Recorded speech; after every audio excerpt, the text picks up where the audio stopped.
to Mr. Rosendale for 5 minutes. Thank you very much, Mr. Chair. Thank you very much for the panel for coming in and trying to bring some good information and education to a lot of our members here.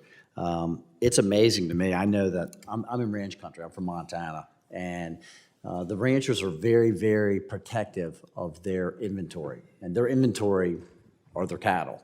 And in the springtime, their inventory for the next year are their calves. And I can tell you that the ranchers are extremely protective of that inventory, whether they have to fight against grizzly bears, mountain lions, or just the weather. They do whatever's necessary to protect that inventory because that's how they get paid. To the extent that I have literally seen more than one rancher bring a calf, a half-frozen calf, into their kitchen to warm it back up so that it can survive and start suckling on its mother.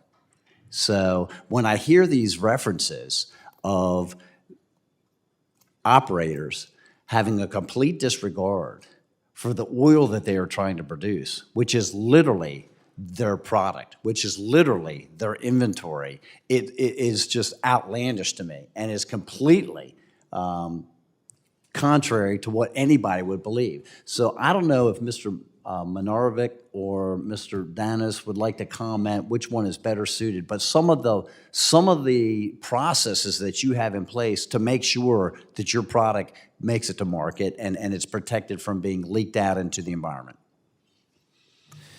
Yeah, are you talking about the inventory of leases? Is that what you're saying? I'm talking about the product, the oil that you are producing. Yeah, so in the Gulf of Mexico, we don't store much production at all on our facilities. You know, the wells are produced in a radius around a fixed structure or a floating structure.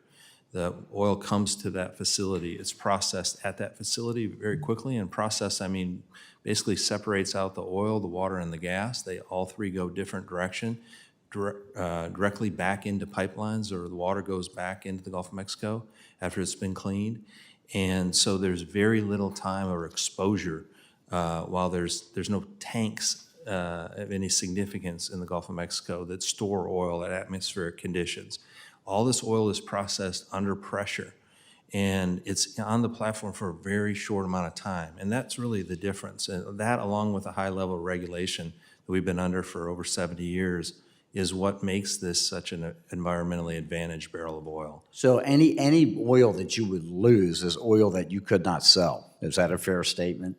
Yeah, we're not losing any oil. We're not losing any oil. Thank you. You know, in onshore, sometimes we're talking a lot about venting and flaring, and the regulator, you know, severely restricts any of that activity. It would only be in a short-term emergency situation would be allowed to do anything like that, and it's all reported and recorded. So we're very, very restricted. And what happens is in a situation, the platform may shut in and the wells get shut in ultimately, and then we get everything straightened out and fixed again and then restore production and put the wells back online. Very good. So I also want to go down another line. We hear about the leasing and all of the problems that it's causing when you have the unpredictability of basically your inventory coming on this conveyor belt that you're talking about. But the other thing that we also are having problems with is actual funding. And so I would like one of you gentlemen to give me some information about how these ESG standards are starting to impact your access to capital, which is keeping you or causing you problems when it comes to actually developing your resources. I mean, I know that the oil producers in Montana, the small drillers that we have, say that they have gone from having 12, 15 different institutions that used to lend them money, that now they're down to like 3 different institutions because the federal government, through the Securities and Exchange Commission, is putting these ESG standards in place that's making it more difficult for you to access capital. Are you having the same experience? I would just say that our companies care deeply about environmental, social issues. I grew up in Cutoff, which is a community much like Mr. Solei's. I live just up the road from him, so we care deeply about those issues.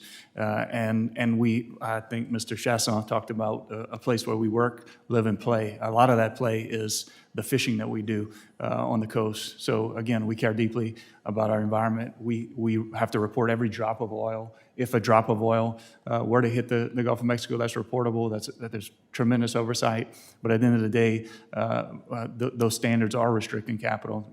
Mike and I both have private companies, we are having to access capital to continue to grow our businesses, and those standards are going to make that more and more difficult. If they're arbitrary, good, strong ESG standards are absolutely warranted. We want them, we welcome them, but we just need to be careful about how those get applied from a capital standpoint.